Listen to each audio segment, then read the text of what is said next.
Welcome friends, निर्माण GS academy YouTube channel में आपका स्वागत है। और मैं आशुतोष सिंह। ज्योग्राफी के सीरीज में आज हम नदी तंत्र में बात करेंगे कृष्णा नदी तंत्र की। ठीक है दोस्तों, अभी तक पिछले वीडियो में हमने देखा है गोदावरी नदी तंत्र, ब्रह्मपुत्र, गंगा नदी तंत्र और सिंधु नदी तंत्र। आज बात करेंगे कृष्णा नदी की। कृष्णा नदी में देखेंगे तो यह दक्षिण भारत की दूसरी सबसे लंबी नदी है। पहली नदी कौन सी है? गोदावरी। और दूसरी नदी कौन सी है? कृष्णा नदी।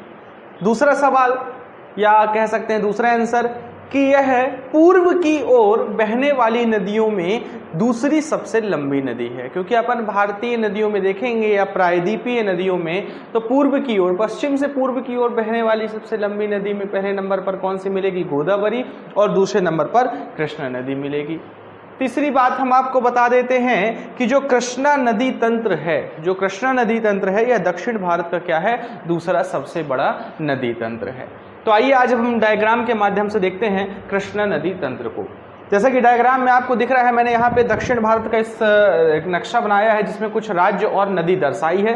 जिसमें से ये वाला राज्य कौन सा है? महाराष्ट्र है। ठीक है। नीचे वाला कौन सा है? कर्नाटक है। ये वाला आंध्र प्रदेश और ये तेलंगाना। चार राज्य इसलिए बनाए हैं क्योंकि यह नदी इन चारों राज्यों से प्रवाहित होती है और इन चार राज्यों में ही इसका क्या है? आपका अपवाह तंत्र विस्तृत है। अब हम बात करते हैं कृष्णा नदी के ओरिजिन की, या कृष्णा नदी कहाँ से उद्गमित होती है। तो कृष्णा नदी का उद्गम दोस्तों कहाँ मिलता है अपन को? महाबलेश्वर चोटी है, महाराष्ट्र में। या हम बात करें, ये जो यहाँ पे अपन देखेंगे पश्चिमी घाट विस्तृत है उत्तर से दक्षिण की ओर, और इसी पश्चिमी घाट की एक चोटी है महाबलेश्वर। तो इसी महाबलेश्वर से आपका कौन सा नदी उद्गमित होती है? कृष्णा नदी। ये महाबलेश्वर लगभग आपका 1400 मीटर ऊंचाई पर स्थित है। मतलब इसका एलिवेशन क्या है? 1400 मीटर ऊंचाई से कृष्णा नदी नीचे उतरती है। इसके बाद कृष्णा नदी आपकी कहाँ पहुंचती है? कर्नाटक। कर्नाटक के बाद ये आंध्र प्रदेश और तेलंगाना की सीमा बनाती है। फिर थोड़ा सा दक्षिण प्रवाहित होते हुए आंध्र प्रदेश के विजयवाड़ा के निकट कहाँ गिरती है? आपका बंगाल की खाड़ी में, और एक बड़े डेल्टा का निर्माण करती है। अगर बात करें कृष्णा नदी की लंबाई कितनी है, तो इसकी लंबाई लगभग कितनी है आपकी? 1400 किलोमीटर। कितनी लंबाई है दोस्तों? 1400 किलोमीटर लगभग इसकी क्या है? लंबाई है। और अगर इसके हम बात करें कि यह कितना बेसिन बनाती है, इसका अपवाह क्षेत्रफल कितना है, तो इसका अपवाह क्षेत्र लगभग 2.58 लाख वर्ग किलोमीटर है। लाख वर्ग किलोमीटर। ठीक है। तो अपने पास दो डाटा मिल गए, एक लंबाई का और एक अपवाह तंत्र का। तीसरी बात करेंगे कि कृष्णा नदी का अपवाह तंत्र सर्वाधिक किस राज्य में विस्तृत है। तो सर्वाधिक लगभग मान लीजिए ये 100% एरिया अपवाह तंत्र है, तो 44% भाग आपका कहाँ है? कर्नाटक में। मतलब सबसे ज्यादा अपवाह तंत्र कहाँ विस्तृत है आपका? कृष्णा नदी का कर्नाटक राज्य में है। ठीक है। महाराष्ट्र राज्य में कितना है? तो लगभग 25%। कहाँ आपका? महाराष्ट्र में। ठीक है। इसके बाद देखते हैं कृष्णा नदी के डेल्टा के बारे में देखते हैं। तो दोस्तों ये समुद्र के अंदर तक इसके अवसाद क्या करते हैं? प्रवेश करते हैं। देखिए पहाड़ी भागों से निकली तो यहाँ क्या की? कटाव की, है ना, कटाव क्षरण की। पहाड़ी भागों से निकली तो चट्टानों को क्या की? काटी, और पानी के साथ बहते हुए ये चट्टानें आपस में टकराती हैं और छोटे छोटे कण में परिवर्तित होती हैं। ये कण पानी के बहाव के साथ क्या है? बहते हुए आगे जाते हैं और समुद्र में गिरते हैं। समुद्र में जैसे जहाँ पे पानी गिर रहा है तो अवसाद भी गिरेंगे, धीरे धीरे वहाँ की जमीन भरती जाएगी। फिर थोड़ा सा आगे नदी बढ़ेगी तो अवसाद थोड़ा और आगे करेंगे, फिर वहाँ भरती जाएगी। ऐसे करते करते ये समुद्र में लगभग 35 किलोमीटर तक आगे चली गई है। बात करें इसके डेल्टा की, अपन चौड़ाई देखेंगे तो पूर्वी घाट को काटते हुए लगभग 100 किलोमीटर के डेल्टा का ये क्या करती है? निर्माण करती है। इसके थोड़ा ऊपर ही गोदावरी का डेल्टा है और यहाँ पर कृष्णा नदी का डेल्टा। जैसे कि पिछले वीडियो में मैंने बताया था कि दोनों डेल्टा क्या मिलाते हैं? मिलाकर बनते हैं KG basin, Krishna Godavari basin. ठीक है। तो ये था क्या? इसके बारे में फैक्ट हो गया, इसको आप नोट कर लीजिएगा। अब आइए हम देखते हैं इसकी सहायक नदियों को देखते हैं। जितनी भी मैं नदियां बता रहा हूं ज्यादातर एग्जाम में इसकी सहायक नदियां पूछी जाती हैं। कृष्णा नदी की सहायक नदी हम स्टार्ट करेंगे तो महाराष्ट्र में ये कहां से निकली? आपकी महाबलेश्वर से। महाबलेश्वर। और महाबलेश्वर कहाँ स्थित है आपका? महाराष्ट्र में, है ना। नासिक के दक्षिण में देखेंगे तो वहाँ पर आपको क्या मिलेगा? महाबलेश्वर। यहाँ पर इससे एक सबसे पहली छोटी नदी आके मिलती है। कौन सी नदी? कोयना नदी। कौन सी नदी दोस्तों? कोयना। दिख नहीं रहा होगा तो भी आवाज आ रही है, कोयना नदी आकर मिलती है। कोयना में एक बहुत ही अच्छा आपका बड़ा हाइड्रो पावर प्लांट चल रहा है जिसको अपन कोयना परियोजना भी कहते हैं। कोयना के बाद देखेंगे तो एक और नीचे दक्षिण में आकर इससे मिलती है वरना नदी। कौन सी दोस्तों? वरना। ये सब पश्चिमी घाट से ही निकलती हैं और आगे जाकर किससे मिल जाती हैं? आपकी कृष्णा नदी से मिल जाती हैं। इसके बाद देखते हैं ऊपर से एक और नदी आती है उत्तर से जिसका नाम है यरला नदी। कौन सी दोस्तों? यरला। तो देखिए दो नदी दक्षिण से आई, कोयना और वरना, और उत्तर से कौन सी आई? यरला नदी। तो तीन छोटी नदियां यहाँ पर अपन को मिलती हैं। इसके बाद दक्षिण से देखते हैं तो दो प्रमुख नदियां मिलती हैं जिनका नाम है पंचगंगा और दूधगंगा। कौन कौन सी? पंचगंगा और दूधगंगा। ध्यान रखिएगा, ये कई बार एग्जाम में पूछी गई हैं, पंचगंगा और दूधगंगा। ठीक है ना, दोनों गंगा गंगा है तो पंचगंगा दूधगंगा किसकी सहायक है? कृष्णा की सहायक। इसके बाद अपन आगे बढ़ते हैं तो दो अन्य नदियां आकर मिलती हैं, घाट प्रभा और माल प्रभा। कौन कौन सी? घाट प्रभा और माल प्रभा। साथ ही साथ बनाते चलिएगा तो बढ़िया रहेगा, डायग्राम ज़्यादा क्लियर आपको दिखाई देगा। इसके बाद फिर अपन दक्षिण में चलते हैं तो एक सबसे बड़ी नदी दिखाई देती है तुंगभद्रा। तुंगभद्रा का ओरिजिन आपका कर्नाटक में भद्रा जलाशय से होता है। कहाँ से? भद्रा जलाशय से। और ये दक्षिण से मिलने वाली नदियों में सबसे बड़ी नदी है। कृष्णा नदी की दो बड़ी सहायक हैं, एक भीमा और दूसरी तुंगभद्रा। सबसे लंबी सहायक की बात करेंगे तो कौन सी आएगी? भीमा, लगभग 850 किलोमीटर लंबी है, और तुंगभद्रा लगभग आपका 531-530 किलोमीटर लंबाई में है। तो तुंगभद्रा आपका किससे मिलती है? जाके कृष्णा नदी से। कहाँ से? दक्षिण से जाके। तो ये कौन सी आ गई आपकी? तुंगभद्रा। कहाँ से निकलती है ये? भद्रा जलाशय से। भद्रा जलाशय। तो ये हमने दक्षिण की नदियां देखी। दक्षिण की अन्य नदियों में देखेंगे तो एक और तुंगभद्रा की ही सहायक है, एग्जाम में पूछी जाती है, जिसको अपन जानते हैं किस नाम से? वेदावती। किस नाम से जाते हैं? वेदावती। या इसी का एक और नाम है हगरी नदी। तो हगरी दोस्तों किसकी सहायक है? तुंगभद्रा की सहायक है। पर किस अपवाह तंत्र का भाग है? तो ये कृष्णा अपवाह तंत्र का भाग है। तो ये दक्षिण से मिलने वाली प्रमुख नदियां हो गई। अब अपन उत्तर से देखते हैं। यहां पर एक नदी देखे थे यरला, ठीक है। दूसरी नदी देखते हैं, एक और नदी है डॉन नदी। कौन सी? डॉन नदी। वैसे तो डॉन नदी आपकी यूरोप की प्रमुख नदियों में है, पर यहाँ भी एक डॉन नदी है। तो डॉन नदी किसकी सहायक है? आपकी कृष्णा की सहायक है। फिर इसके बाद एक बड़ी नदी इससे आकर मिलती है, भीमा। भीमा नदी जो कि महाराष्ट्र से आती है और इससे आकर मिलती है आपकी किससे? कृष्णा नदी से। तो अपन किसको बनाएंगे? भीमा। भीमा लगभग 831 किलोमीटर लंबी है, जैसा कि मैंने आपको पिछली बार बताया था। इसमें भीमा में दो और सहायक नदियां मिलती हैं। एक उत्तर से आती है मान नदी। कौन सी? मान नदी, ठीक है। और एक और नदी इससे आकर मिलती है जिसको अपन सीना नदी बोलते हैं। कौन सी? सीना नदी। तो सीना और मान किसकी सहायक है? आपकी भीमा की सहायक है। और भीमा किसकी सहायक है? भीमा कृष्णा की सहायक है। इसके बाद अपन देखते हैं दो तीन और छोटी छोटी नदियां, जिसमें सबसे पहली नदी है आपकी डिंडी नदी। कौन सी दोस्तों? डिंडी। तो ये कौन सी हो गई? डिंडी नदी। इसके बाद दूसरी नदी जो मिलती है उसका थोड़ा अजीब सा नाम है, जिसको अपन बोलते हैं क्या? पेद्दावागु। कौन सी नदी? पेद्दावागु। पेद्दावागु। तो दो नदियां हो गई, डिंडी और पेद्दावागु। अब आते हैं एग्जाम में सबसे ज्यादा पूछे जाने वाली नदी, मूसी नदी। कौन सी नदी दोस्तों? मूसी।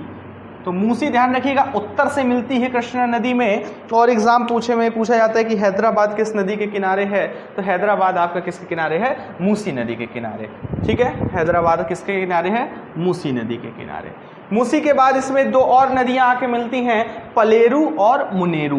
कौन सी, पलेरू और मुनेरू, पलेरू और मुनेरू। तो ये हो गई दोस्तों इसकी क्या, सहायक नदियां। एक बार फिर तीन फैक्ट आपको बताता हूं। कृष्णा की सबसे बड़ी सहायक नदी कौन सी है, भीमा। कृष्णा की दूसरी सबसे बड़ी सहायक नदी तुंगभद्रा। ठीक है, मूसी नदी किसकी सहायक है, कृष्णा की सहायक। अब बात करते हैं कि कृष्णा की सहायक नदियों में सबसे बड़ा अपवाह तंत्र किसका है, तो तुंगभद्रा कवर करती है। कृष्णा का जितना भी अपवाह तंत्र है, जिसका लगभग 75% भाग दोस्तों क्या है, कृषि एरिया में विस्तृत है ना। 75% भाग में क्या होती है, कृषि होती है। और बात करें तो ये मानसूनी नदियां हैं सारी की सारी, है ना। मानसून से ही इनको क्या होता है, पानी प्राप्त होता है। तो इस कृषि को बनाए रखने के लिए क्या किया गया है, छोटे छोटे या बड़े बड़े डैम बनाए गए हैं, है ना, इसमें कृष्णा में भी और इसकी सहायक नदियों में भी। ठीक है, जब अपन हाइडल प्रोजेक्ट पढ़ेंगे या भारत की प्रमुख परियोजनाएं पढ़ेंगे तो परियोजनाएं आएंगी। कुछ के नाम मैं यहाँ पे बता देता हूँ। जैसे एक अलमट्टी डैम है। कौन सा दोस्तों, अलमट्टी डैम। अलमट्टी डैम आपका किस में है, कृष्णा नदी पर। कौन सा डैम हो गया, अलमट्टी डैम, है ना, अपन को कर्नाटक में दिखाई देगा। दूसरे की बात करेंगे तो दूसरा कौन सा प्रमुख डैम आएगा, तो एक नाम आपने सुना होगा, कौन सा, नागार्जुन सागर। तो नागार्जुन सागर भी आपका किस में है, कृष्णा नदी पर है। यहां पर आप बना लीजिएगा नागार्जुन सागर। यहां पर कौन सा था, अलमट्टी। फिर एक है श्री सैलम बांध, श्री सैलम डैम। ये भी आपका कहाँ स्थित है, ये तुंगभद्रा और जहां पर कृष्णा मिलती है वहीं पे क्या स्थित है आपका, श्री सैलम डैम। कौन सा, श्री सैलम बांध। तो ये क्या है, आपके तीन बड़े बांध हैं, किस नदी पर, कृष्णा नदी पर, अलमट्टी, श्रीशैलम और नागार्जुन। इसके अलावा भद्रा जलाशय व तुंगभद्रा परियोजना भी आपकी तुंगभद्रा नदी पर है। इसके अलावा आपको जो दिख रही है ना, घाट प्रभा, मालप्रभा, कोयना, इनमें भी कई परियोजनाएं आपकी क्या हैं, चल रही हैं, सिंचाई से और बिजली उत्पादन से संबंधित। ठीक है, कृष्णा नदी के बारे में आगे बात करेंगे तो जो कृष्णा नदी है उसका जो अपवाह तंत्र है उसमें फ्लोरा फाउना की बात करेंगे तो कई वाइल्ड लाइफ सेंचुरी और राष्ट्रीय उद्यान स्थित हैं। अगर बात करेंगे प्रमुख राष्ट्रीय उद्यान और प्रमुख आपकी वाइल्ड लाइफ सेंचुरी के बारे में तो एक आएगा चांदोली। कौन सा, चांदोली। ठीक है, दूसरी बात करेंगे तो आपका कौन सा आएगा, घाट प्रभा। ये क्या है, आपके वाइल्ड लाइफ सेंचुरी हैं। तो चांदोली राष्ट्रीय उद्यान, घाट प्रभा क्या हो गई, वाइल्ड लाइफ सेंचुरी हो गई। तीसरा राष्ट्रीय उद्यान की बात करेंगे तो कुद्रेमुख, ये कई बार एग्जाम में पूछा गया है। कुद्रेमुख आपका एक खनिज क्षेत्र भी है, कुद्रेमुख पश्चिमी घाट की ऊंची चोटी भी है और कुद्रेमुख आपका राष्ट्रीय उद्यान भी है। तीसरे की बात करेंगे तो आपका कौन सा आएगा, नागार्जुन सागर श्रीशैलम टाइगर प्रोजेक्ट। कौन सा, नागार्जुन सागर श्रीशैलम, क्या है ये, टाइगर प्रोजेक्ट है। ठीक है, ध्यान रखिएगा, भारत में लगभग आपके 51-52 टाइगर प्रोजेक्ट चल रहे हैं, जिसमें से कौन सा, नागार्जुन सागर श्रीशैलम प्रमुख टाइगर आपके रिजर्व में से है। इसके अलावा बात करेंगे तो एक है पाखल, है ना, कौन सा है, पाखल वाइल्ड लाइफ सेंचुरी है, एग्जाम में कई बार पूछी गई है। तो पाखल ध्यान रखिएगा किस में आएगी, कृष्णा नदी तंत्र में आएगी, है ना। इनमें राज्य की बात करेंगे किन किन राज्यों में तो कमेंट बॉक्स में बताइएगा। वैसे ये आगे आएंगे जब अपन राष्ट्रीय उद्यान और वाइल्ड लाइफ सेंचुरी पढ़ेंगे तो ये सारे के सारे आएंगे जितने प्रमुख हैं भारत में। ठीक है, इसके अलावा एक और है आपका कोयना। कौन सा है, कोयना। इसके अलावा देखेंगे तो एक और स्थित है आपका कौन सा, अपन देखेंगे तो एक महावीर स्वामी है जो कि तेलंगाना में स्थित है। ठीक है ना, तो ये क्या हो गए, प्रमुख राष्ट्रीय उद्यान और वाइल्ड लाइफ सेंचुरी, जो किसमें है आपका, किसमें आते हैं, कृष्णा नदी तंत्र वाले क्षेत्र में आते हैं। अब बात करें प्रमुख जगह कौन कौन सी स्थित है इस नदी के किनारे, इसको दोस्तों मिटा देता हूं,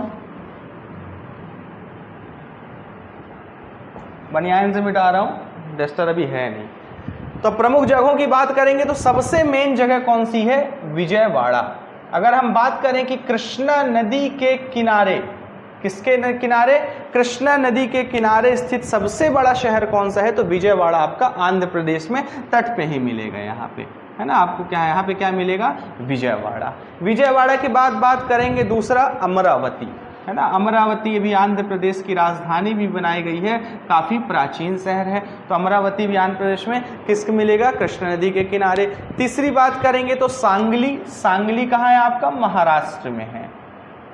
सांगली कहाँ है आपका, महाराष्ट्र में। ये भी प्रमुख शहर है जो किसके किनारे है, कृष्णा नदी के किनारे। और सबसे मेन बात है कौन सा, कुरनूल। कुरनूल यूं तो दोस्तों तुंगभद्रा के किनारे है, किसके किनारे है, तुंगभद्रा के किनारे है। और सबसे प्रमुख बात, जो अपन विजयनगर साम्राज्य पढ़ते हैं जिसकी राजधानी क्या थी, हम्पी, तो हम्पी आपका यही कुरनूल में ही स्थित है ना। हम्पी आप पढ़ेंगे तो विश्व धरोहर सूची में शामिल है। और हम्पी किससे संबंधित है, विजयनगर साम्राज्य से। किस नदी के किनारे, तुंगभद्रा नदी के किनारे। किसका भाग है, कृष्णा अपवाह तंत्र का भाग है।